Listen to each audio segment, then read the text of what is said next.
This is episode number 213 of the Homeowner Show. Whether you're DIY or looking to hire, we're here to help you find the best information and options for you and your home.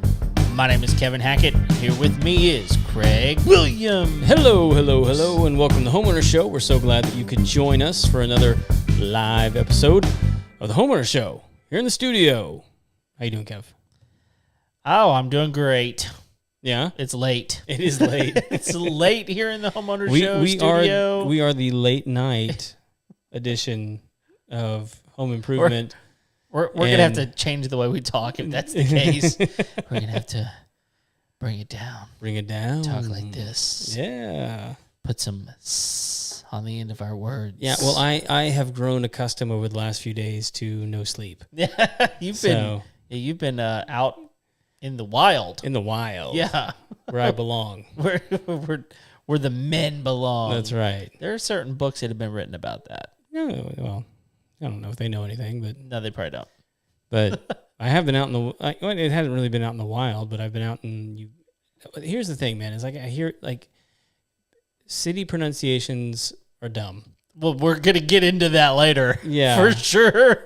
So I've either been in Uvalde, yeah, or Uvalde. It really depends on who you're talking to. So I would say Uvalde, but there are a lot of people that say Uvalde. Uvalde. Yeah. Yeah. I prefer Uvalde myself. It just, sits in the back of my tongue rather nicely. Well, it's a lot less country. A little more city, a lot less Uvalde. country. Uvalde. I'm down in Uvalde. So this place is like, if you were to have said Uvalde like a year ago, most people. I had a friend who lived there for a while, so I know where it is. But most people would be like, "Where?" Right. But right now, well, unless you're a hunter. Yeah. If you're a hunter, you knew about Uvalde for a long time. Sure. I didn't know this. Like, it is the trophy buck capital of Texas. I did not know that. Yeah, like more trophy bucks have come out of that area of Texas than any other part. And like the biggest and the best have come from there. Yeah. Interesting. I'm not thoroughly surprised, but I was unaware of that. But like recently it's been in the news. Yeah, it's major in the news. So I was there dove hunting. Yeah. And we had a great time. Brought home some meat to feed the family. Yep. Mostly like snacks. Yeah. Because doves are not that big. Doves are kind of small. Yeah, it's not like a turkey you killed. But I had fun doing it. Yeah. But I went down there with a group from my church, and we got done hunting on Saturday morning. And one of the guys that was leading our group said, "Hey, I think it'd be a really good idea if we just went over into Uvalde and went over to Robb Elementary and just spent some time praying." Sure. For the city, for the people, for the kids, for the families. And so we did. We went to that place, where the horrible shooting took place. And it, I think the best way I can describe it is just ghastly. It's it was really dark to walk into that place. Yeah. And for those of you that don't know, a lot of people were like, what's going to happen when they go back to school? They're not going to school there. Right. Like that place is shut down. Right. It's boarded up. It's fenced. You can't get into it even if you wanted. I guess you could if you really wanted to. But like the way things are there, like you don't really want to go near the building. Right. And the city, for whatever reason, has just allowed the stuff in front of the school to continue to pile. And so, like, while you want there to be this memorial there and allow a space for people to grieve, there's just like deteriorating like stuffed animals and like handwritten notes that people have written that are now faded and that you can't read anymore. Right.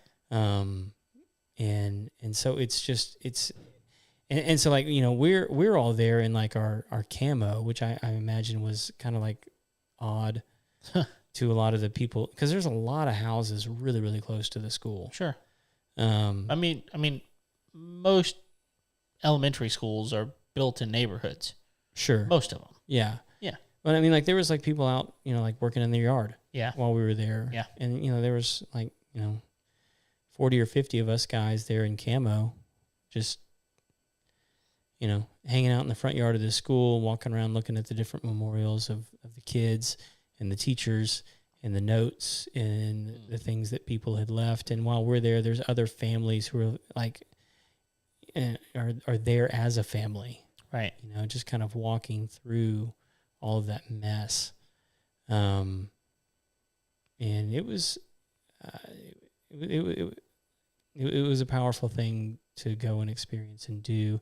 And so we did. We spent some time praying for the city and for the families and for the kids and for just everything that's the trauma that's still there. And I mean, like there was tons of people in the city square still protesting while we were there, which was, I mean, just this past Saturday.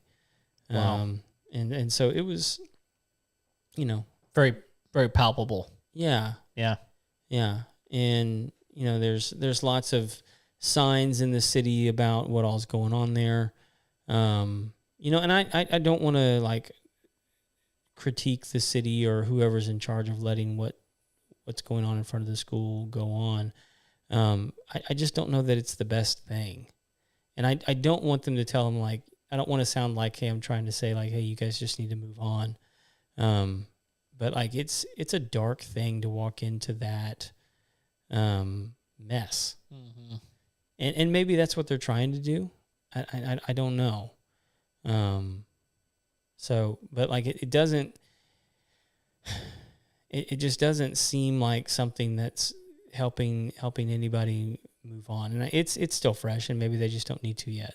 Yeah. I mean, it's there's a lot wrapped up in I mean, everything surrounding that. It's a small community. Yeah. Uvalde's not big. No. It's a lot bigger than I thought it was. Yeah. Oh yeah. I mean, it's in a, I think it's just that area. I mean, it just because of where it sits. Yeah. But even still, like it is a very much a rural community. It is. By and large. But like you kind of you drive the main drag Uvalde and like you're gonna see most of the stuff you see. I mean, like there's a McDonald's, there's there's an HEB, is there Chick-fil-A? I don't remember seeing a Chick-fil-A. But I mean, there's plenty of other fast food places. Sure. Not that obviously Chick-fil-A is better. Yes. Except on Sunday. God bless them. Yeah. So, but I mean, all that to say, I think, I think part of the reason that people get so up in arms about things like that is because they want to help and they don't know how. And the only thing they know to do is to get angry. Sure. And I think there's nothing wrong with being angry about something like that. It's worth being angry about. But I will interject just my own personal beliefs. I do think one of the best things that you can do is to pray. And if you're not a prayerful person, maybe meditate on it. And allow, better ideas and solutions to come to mind that what are of things that you can do to be helpful. Because so many times I think people believe that the best thing that we can do is, like protest or take action or, make a petition or do these kinds of things rather than just love on people, and be there for them, and support them. Because that's one of the most powerful things that you can do. And most of us just don't know how to love and support other people. But it's not hard. I mean, if you just ask yourself, like, if you put yourself in your shoes, if I was going through this, what would I want somebody to do for me? Yeah. If anything. Yeah. I mean, because some people to heal just need to be left alone for a little bit, and then they can come back and talk about it and process. Yeah.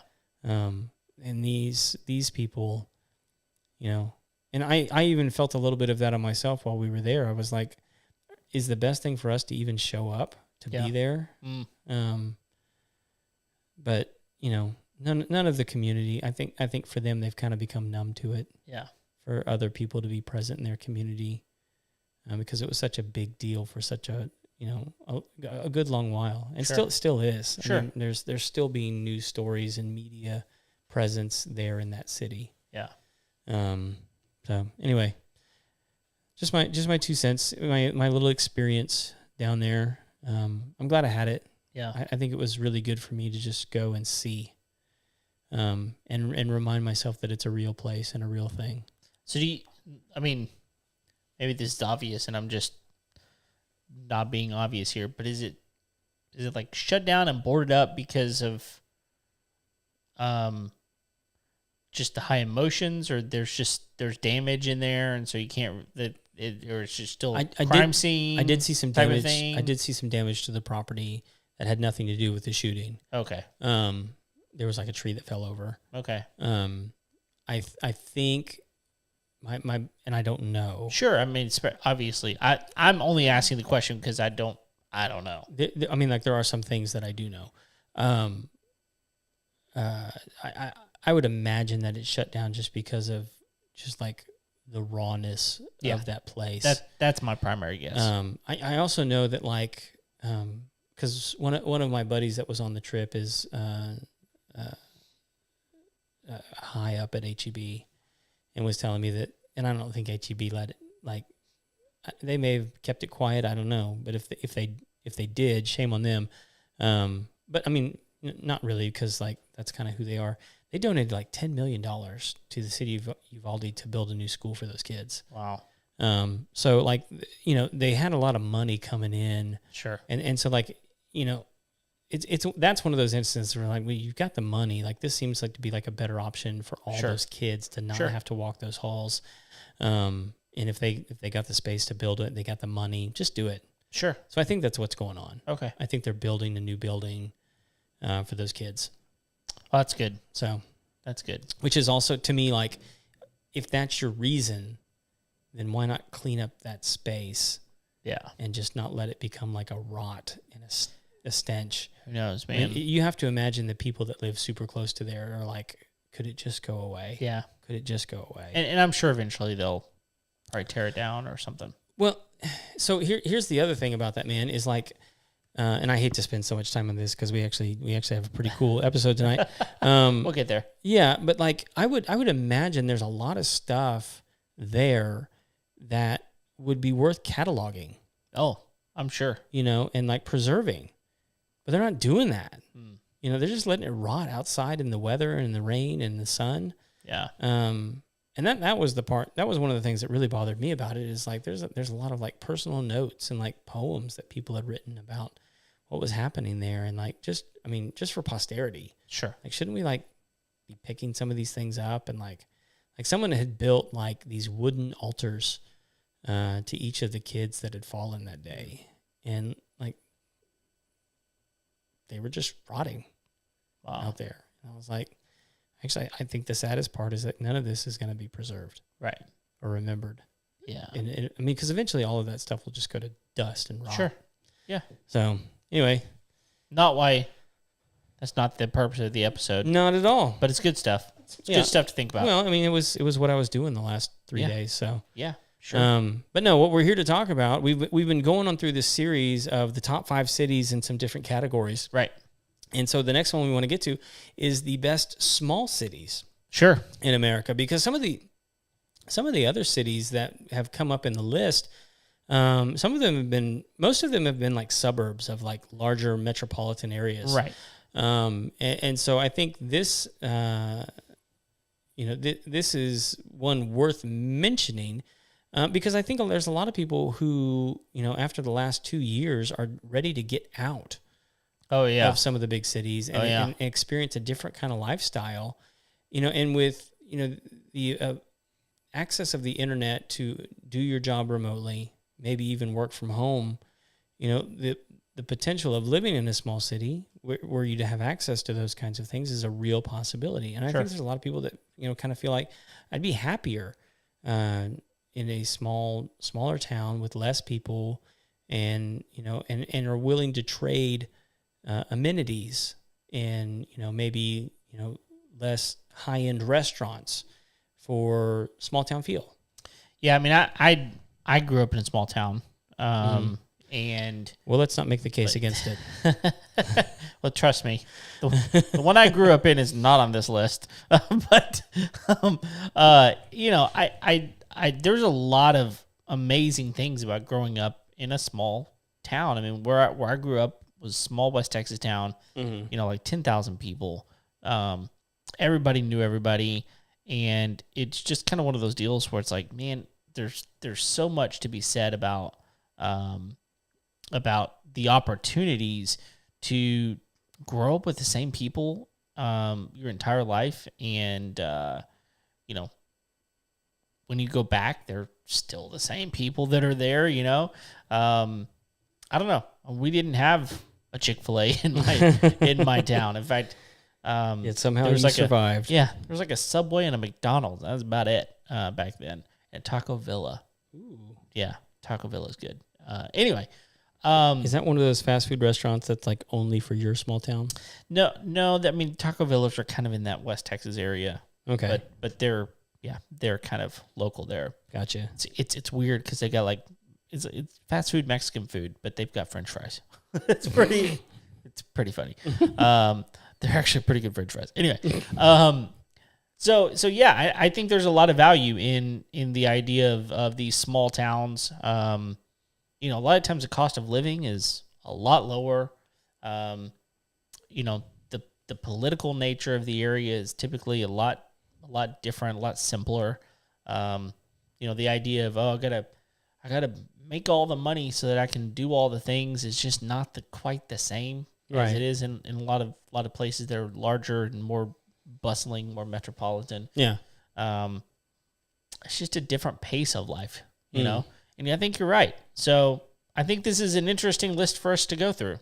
Yeah. So real quick, let me go through. So this is another Wallet Hub list. So we're taking the top 5 out of Wallet Hub, and this was based off of 1,300 U.S. cities that were compared, and all of these cities had populations between 25,000 and 100,000, and they were all based off 43 key indicators of livability that ranged from housing costs, school system, restaurants per capita, on and on and on. I honestly, I like that number, the population size, because again, you go down to the sites that I grew up in, like 10,000, and my wife would even laugh at that because she grew up in a smaller town than that.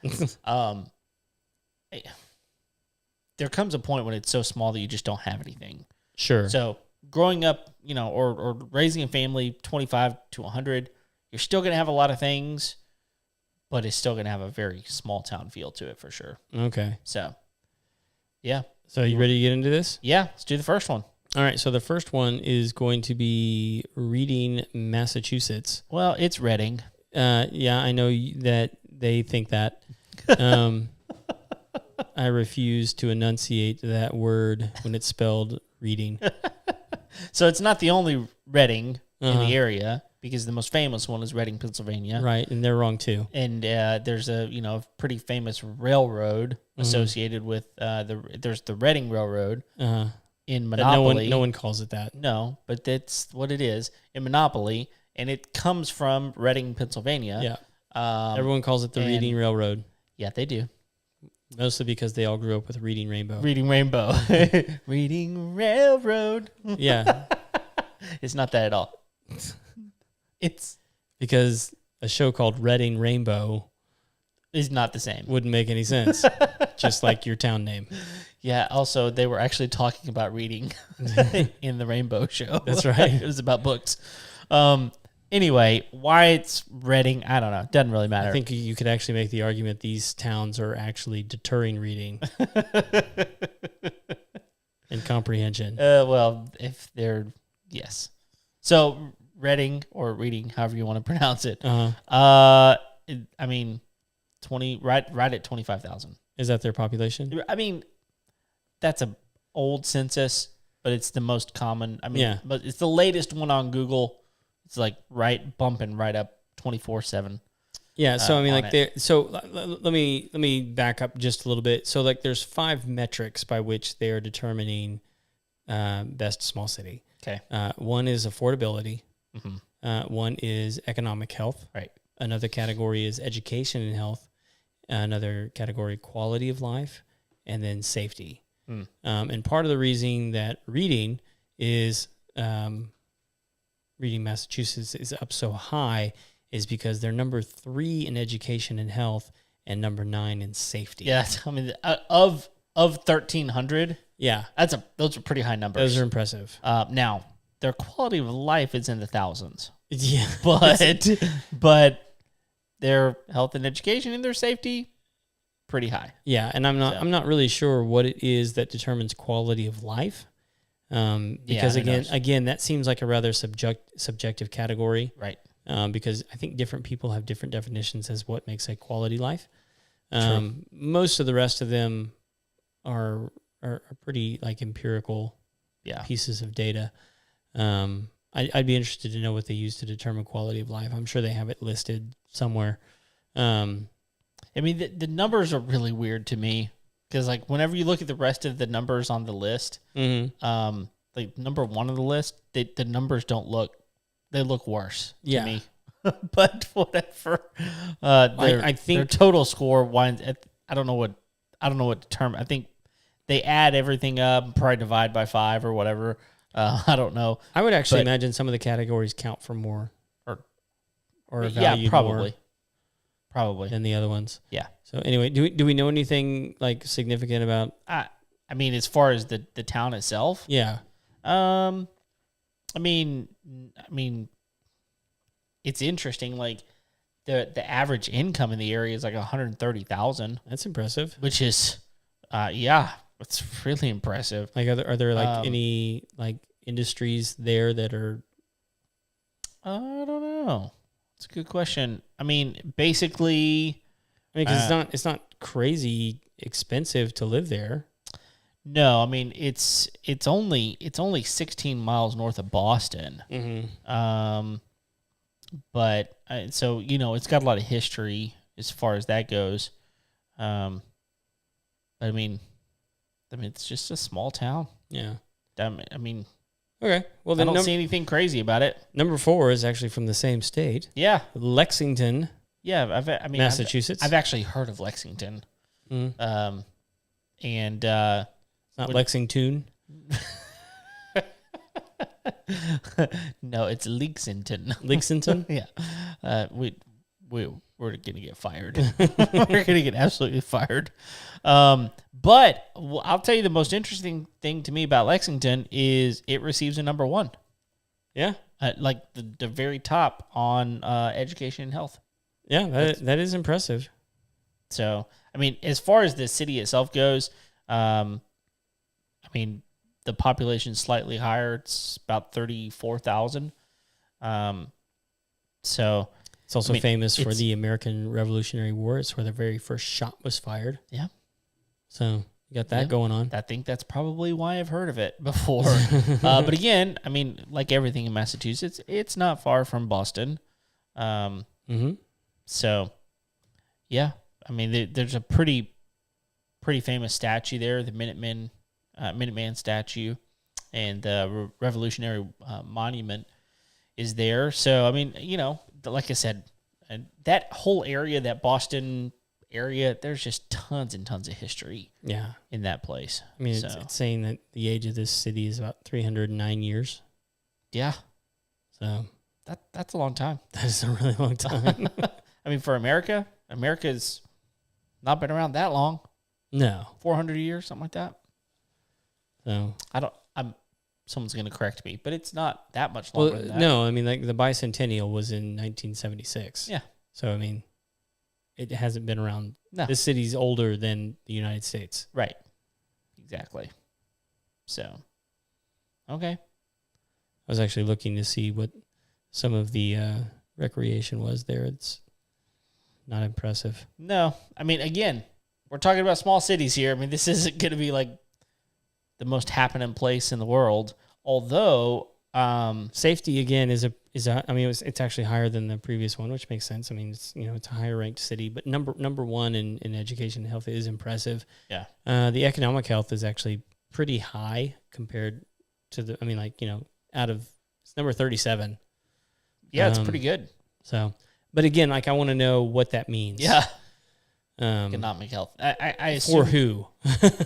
yeah, I mean, I guess I kind of think about what it might mean. Economic health to me just means that, like, Yeah. there's plenty of employment opportunities. I would imagine employment is high. Yeah.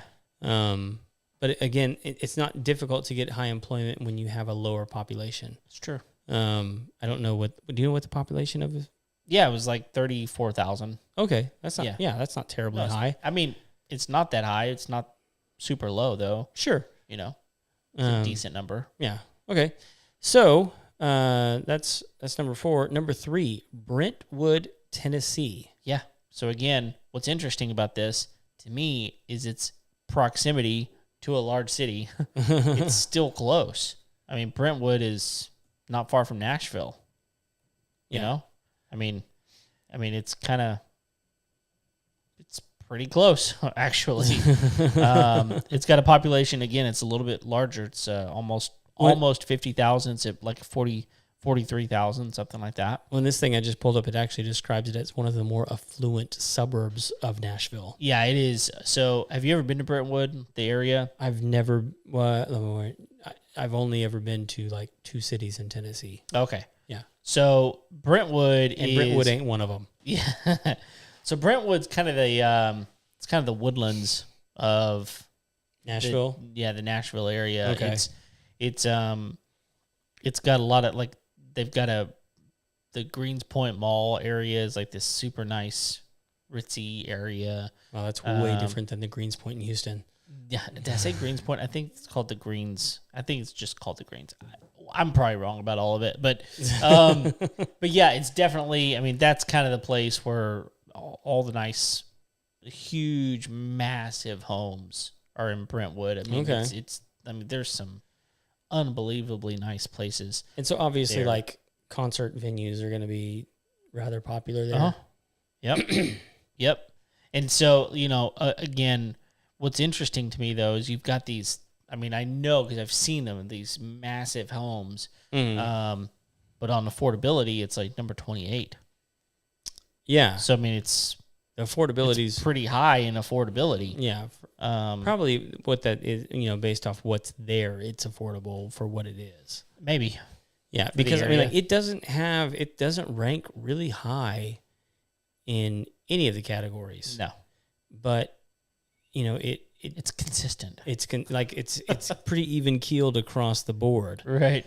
Yep. So, I mean, which, for me, that might actually be the one that's the most palatable, right? Because all of those things are going to be there. Yeah. Rather than one of them being really high south. and the other one being low. Yeah, it's south of the Mason-Dixon line, so I'm cool with it.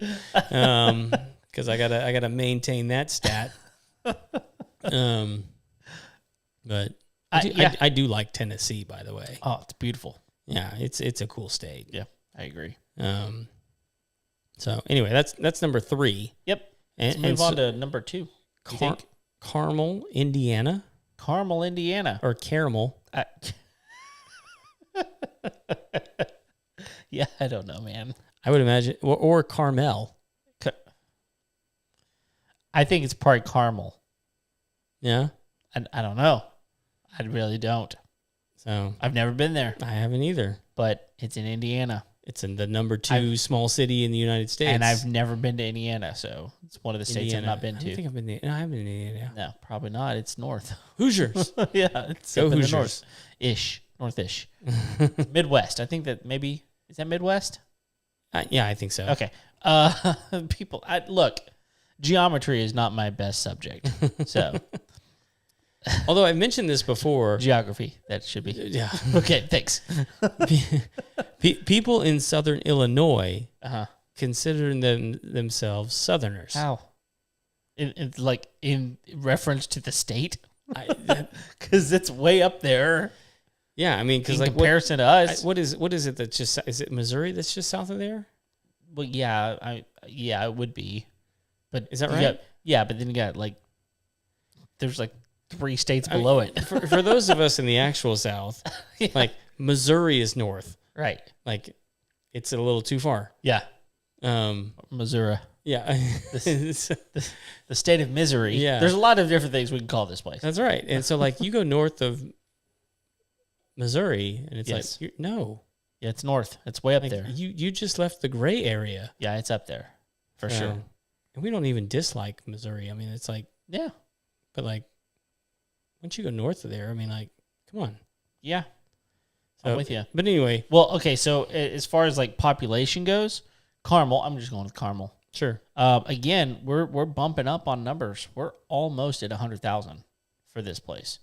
But, again, we are in a suburb of a pretty large place, which is Indianapolis. Sure. So, you know, it's close to 100,000 people. It's a huge area. It spans 49 square miles. Yeah. Can you imagine? I can. Like, that's a lot of space for just 100,000 people. I mean, it's pretty amazing. So what is it known for? You ready? Safety, right? Well, it's known for its biking and walking trails. Biking and walking trails. And great restaurants and a very robust arts scene and a winery. It's like, honestly, it sounds perfect. It sounds like a great place to live. I mean, that sounds fun to me. Oh, this is interesting. Some of the original settlers it was originally called Bethlehem. Really? Yeah. And was founded by Quakers. Interesting. Maybe it was supposed to be called Camel. I'm trying to see why they walked in on a camel. Changed. Probably not, though. So it was actually founded in 1837. That's a long time ago. Yeah. Yeah. That's a long time ago. I know nothing about this place. Well, Brentwood's the only one on the list that I know anything about. It changed names in 1846 when they established a post office, and it was called Carmel. Oh. I mean, probably there was like Mounts. Oh, wait. So there was sorry, Carmel. I'm incorrect. It was not renamed in 1846. There was a post office established as Carmel in 1846. And then much later on, the town of Bethlehem was renamed Carmel in 1874 due to the need of a post office.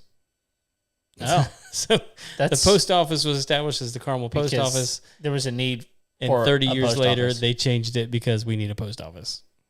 And there was already a post office named Carmel. This is the logic of the times. Yeah. So, but number two. Yeah. I mean, and when you kind of look at the overall rank scores, really high in affordability, economic health, and safety. Right. Everything else it sucks at. Yeah. Well, I don't know that it sucks, but it's definitely, I mean, quality of life is pretty low. Quality of life is 275 out of 1,300. So, I mean, it's on the top 50%. In the upper echelon as far as that goes. Yeah. But still, it's the next one's the one that boggles my mind. I don't understand. How is it possible with the numbers that they're showing? I mean, these are their numbers. I mean, let's just go. Okay, let's tell them what it is. It's Sammamish, Washington. Yeah. Sammamish, Washington. So here's what's crazy. It gets the highest score, but affordability is 178. And then this is something that's going to help it tremendously. Its economic health is number 3. Right. Okay, that's pretty big. But then education and health, 57. The quality of life is the worst on the list tonight. Close on our to, list. Yeah. 1228. It's like almost. That's why I said I think the categories are they're weighted differently. Yeah. Because there's no way that they could have that low of a score in quality of life and be the number one. So, like, I would imagine economic health has to be the most high. Yeah, the highest valued category because it ranks the highest of the top 5. Yeah. I mean, it doesn't rank crazy high in affordability. It's 178. Education and health is okay. It's 57. Safety's pretty good. It's 30. Yeah. But quality of life, 1,228. Yeah. So like maybe because it's like in close proximity to Seattle. Maybe. And it just rains all the time. Kind of so people are sad and gloomy all the time. Exactly. I don't know. Could be. But it doesn't make so.